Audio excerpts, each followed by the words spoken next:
Bonjour, je m'appelle Gérald Carsanti, je suis le président directeur général de Hewlett Packard France. J'ai une formation plutôt, on va dire, commerciale, économique. Je suis passé par l'Institut d'études politiques de Paris, HEC Paris, Oxford. J'ai fait aussi des études un petit peu plus poussées dans le domaine économique. J'ai passé un doctorat en économie. Et j'ai commencé ma carrière chez IBM, qui m'a beaucoup apporté et beaucoup appris. Et puis ma deuxième étape, ça a été plus de me concentrer dans les services. J'ai rejoint Capgemini pour un peu moins de 2 ans. Je suis revenu à la techno, on va dire, de façon étendue, avec une culture différente, parce que Hewlett Packard et IBM, si on les compare, sont deux entreprises qui ont beaucoup de points communs et puis beaucoup de points de différence aussi.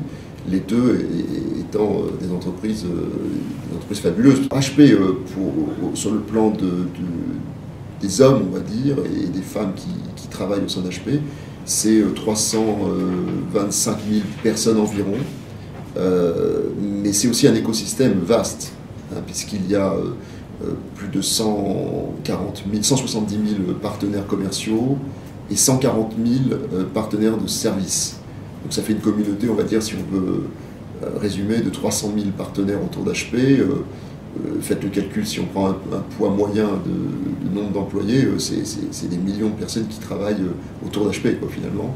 Donc c'est une communauté extrêmement riche. HP est un observateur unique, puisque nous sommes de bout en bout sur la partie utilisateur, qui est un bout du système d'information, important, puisque c'est là qu'on utilise la donnée. Donc c'est le PC, c'est l'imprimante, c'est la mobilité.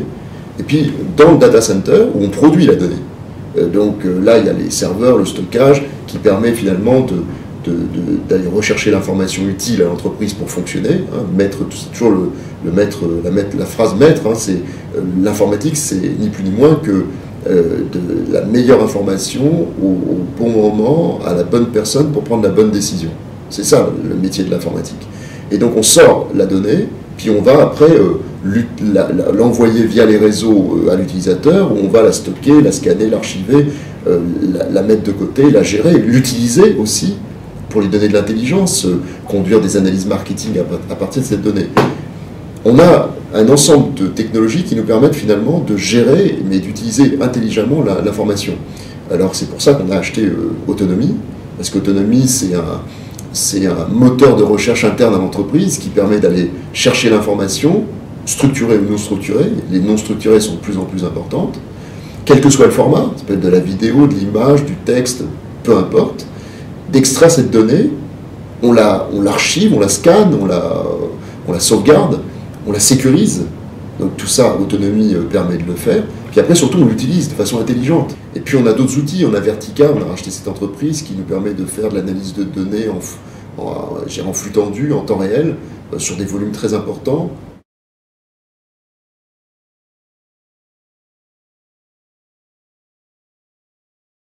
On connaît HP d'abord en premier lieu pour le monde des PC et les imprimantes. Et c'est vrai que c'est une activité qui est absolument énorme chez HP, puisqu'elle représente environ 50% de notre chiffre d'affaires. Chiffre d'affaires qui est du reste de 120 milliards de dollars, ce qui nous positionne en numéro 1 de l'informatique. Hein. On vend 2 PC par seconde dans le monde. On vend presque 2 imprimantes par seconde également.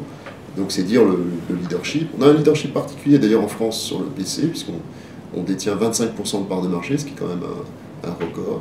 Hewlett Packard, c'est aussi un bout en bout technologique, depuis le monde de l'utilisateur, les PC, les imprimantes, la mobilité, jusqu'au data center, où là, c'est évidemment les serveurs, le stockage, puis entre les deux, il y a le réseau, et puis les couches logicielles pour faire en sorte que tout ça fonctionne, que ce soit bien géré, bien exploité, automatisé, sécurisé, tous les couches logicielles autour de l'infrastructure.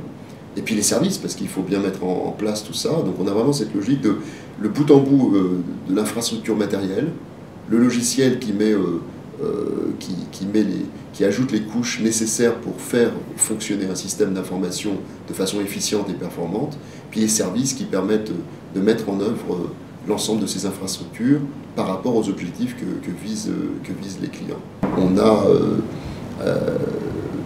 annoncé un ensemble d'innovations au niveau des serveurs qu'on a mis sur le vocable de Moonshot, tir sur la Lune. Déjà ça plante le décor. Et l'ensemble des serveurs qui vont sortir sont placés sous un nom de code qui est en fait le nom d'une fusée. Donc Redstone, Gemini et Apollo. Voilà. Et la disponibilité est prochaine, hein, puisque les premiers serveurs en mode, on va dire en mode de test sont déjà disponibles dans nos laboratoires. C'est la partie Redstone. Gemini va arriver sous peu, je crois que c'est prévu pour le printemps prochain. Et qu'est-ce qu'ils apportent, ces serveurs? Ils apportent des choses, c'est des révolutions technologiques. Il faut imaginer qu'un data center moyen, pour une entreprise de bonne taille en France, c'est 3000 à 4000 serveurs. C'est déjà un data center de bonne taille. Aujourd'hui, grâce à nos technologies, à la réduction d'espace et aux gains qu'on peut opérer grâce à cette technologie, on va pouvoir mettre dans un rack d'1 mètre carré 1600 serveurs. Donc vous prenez 2 racks d'1 mètre carré et vous avez un data center. Donc c'est une révolution. En plus, un serveur, aujourd'hui, ça consomme 300 watts en moyenne. Demain, ça va consommer entre 6, grâce à nos technologies, entre 6 et 10 watts. 300, 6, 10 watts. Si on prend l'infrastructure un peu plus complète, parce que là je parle des serveurs, on va diviser globalement la consommation énergétique par 10. Donc c'est des révolutions absolument fantastiques, d'autant plus qu'évidemment on va améliorer la performance en parallèle, donc c'est un potentiel pour les entreprises qui va être prodigieuse. Alors là, c'est une véritable rupture qu'HP met là sur le marché et qui va changer la donne. Sur le plan du stockage, je vais citer ce deuxième exemple, on a annoncé, on a fait des développements que tout le monde connaît sous le label de Memory Store. Memory Store, c'est finalement la conjonction de la partie mémoire et de la résistance, hein. Donc c'est des mémoires à résistance, et ça apporte quoi? Ça apporte le fait qu'on va avoir des densités différentes, des capacités de stockage et de performance qui vont être là encore différentes, avec des consommations complètement réduites, mais on va pouvoir mettre 50 téraoctets dans une boîte d'allumettes, ou 1 pentaoctet dans un smartphone. Voilà ce vers quoi on va. Donc, et ça encore, c'est pas dans des années, c'est là, c'est en train d'arriver.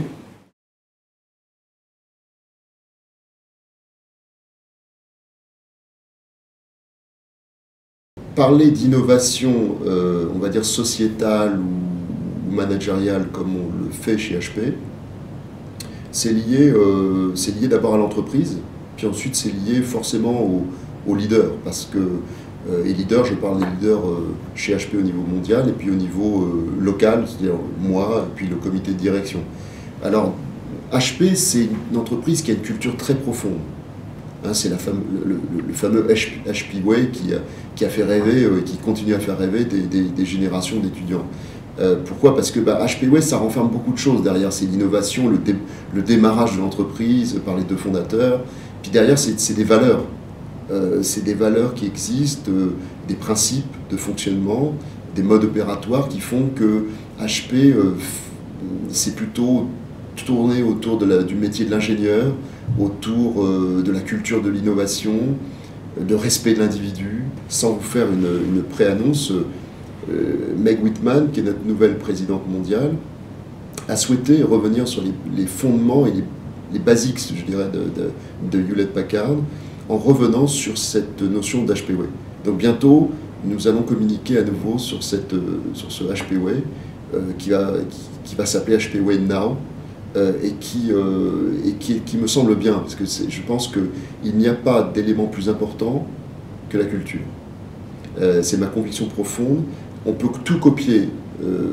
Finalement, 2 concurrents peuvent se copier sur pratiquement tout. Mais la culture, on ne peut pas copier. Après, les styles de management, c'est que Meg Whitman, elle accorde beaucoup d'importance, évidemment, à l'innovation, mais aussi à l'homme, au sens large du terme, les hommes et les femmes d'HP. Et c'est ce qu'on essaie de faire en France aussi, parce que c'est une conviction profonde. C'est vrai que j'ai un blog, hein, il n'a pas d'autre vocation que de réfléchir ou de lancer des idées sur les nouvelles formes de management. C'est quoi, quels sont comment faut-il adapter l'entreprise finalement demain pour faire face aux enjeux auxquels on est confronté. Il y a eu une évolution, on a bien vu, la société de l'information, c'est un peu ce qu'ont été les révolutions agricoles, industrielles à d'autres époques. On est dans la société de l'information, indiscutablement, ça bouscule beaucoup de choses. C'est bien, parce que ça a créé des ruptures technologiques et un progrès technique fantastique, avec des innovations dans tous les secteurs d'activité, la santé, l'éducation, la gestion de l'environnement, enfin ça a apporté des plus absolument énormes. En même temps, cette information qui est partout trouble beaucoup de choses, c'est-à-dire qu'on ne sait plus donner de la priorité à l'information. Je crois beaucoup au capital humain, je l'ai déjà dit, et je crois beaucoup au rôle du manager. Parce que finalement, les managers dans l'entreprise sont un peu ce que l'instituteur était à l'école. C'est-à-dire qu'ils sont là pour expliquer, former, accompagner. Et le manager, il a aussi son rôle. C'est pas son rôle unique, mais c'est aussi son rôle.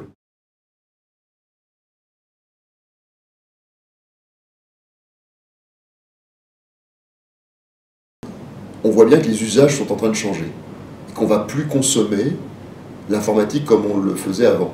Donc on se dirige peut-être vers une idée simple qui était celle qu'on avait en tête depuis longtemps, à savoir que quand on est à la maison et qu'on connecte nos appareils électriques dans des prises de courant, personne ne se soucie de savoir si derrière il y a une centrale électrique, en tout cas comment l'électricité est arrivée chez nous. Finalement, on ne se pose pas cette question, on l'utilise, puis en fonction de la consommation, on paye à la hausse ou à la baisse, on est facturé, et on paye ce qu'on doit finalement, ce qu'on a utilisé. Au final, on va vers un modèle comme ça, je pense, pour une partie, pas pour tout, parce que rien n'est virage à 180 degrés, hein, c'est des choses qui sont plus modulées. Les fournisseurs de puissance informatique via des data centers totalement automatisés, performants, dont fait partie HP bien sûr, vont fournir aux clients des tranches finalement de data centers avec de la puissance informatique, des capacités de stockage, une bande passante au niveau du réseau pour leur permettre finalement on va pas leur vendre de l'informatique, on va leur vendre des applications, on va leur vendre des services. C'est qu'ils vont pas acheter de l'informatique, ils vont acheter la gestion par exemple de leur paye. Et en fonction du nombre de salariés qu'on va devoir gérer, eh bien on va les facturer plus ou moins. Ce qui va aussi changer, c'est que alors qu'avant on pensait innovation, on pensait entreprise, maintenant on est obligé d'accepter le fait que l'innovation elle se passe aussi au niveau de l'individu et du consommateur, qui pousse les acteurs de l'informatique à innover. Donc quand vous êtes à la maison, au fond, vous êtes au XXIe siècle, avec des smartphones, des tablettes, des PC portables, toute la mobilité, les imprimantes hyper évoluées. Dans l'entreprise, on n'est pas toujours au XXIe siècle, on est parfois encore au siècle précédent. Et le challenge d'entreprise, dans le futur, ça va être d'intégrer cette innovation qui arrive dans le grand public, mais c'est vous, c'est moi. Il va falloir intégrer ces technologies. Donc, quelque part, on se dit c'est pas normal que quand on arrive au travail, de ne pas pouvoir, d'utiliser d'autres technologies parce que c'est pas les mêmes, ou de ne pas pouvoir intégrer ces technologies au système d'information de l'entreprise.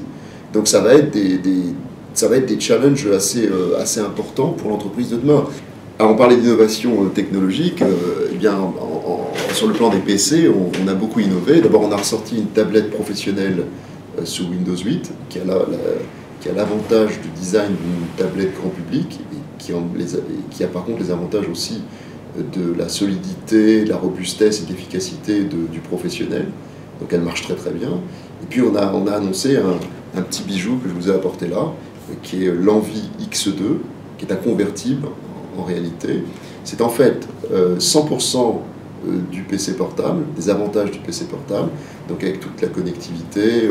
Il y a également une audio, Beats Audio, donc avec une aspect sonore qui est de top niveau. Le design est super joli, c'est léger, 14 heures d'autonomie, et surtout Eh bien, c'est un convertible. Donc, il y avait une vidéo américaine que j'ai vue récemment. On voit un homme d'affaires dans un avion en train de regarder un film, et puis une jeune fille qui le regarde derrière 3 rangs plus loin. Il s'en aperçoit, et à ce moment-là, il détache l'écran et il lui tend le film pour qu'elle le regarde de plus près. Et voilà, ça c'est la dernière innovation. C'est un PC donc convertible qui a été primé au salon grand public en Allemagne récemment. C'est une véritable révolution technologique et c'est un super produit.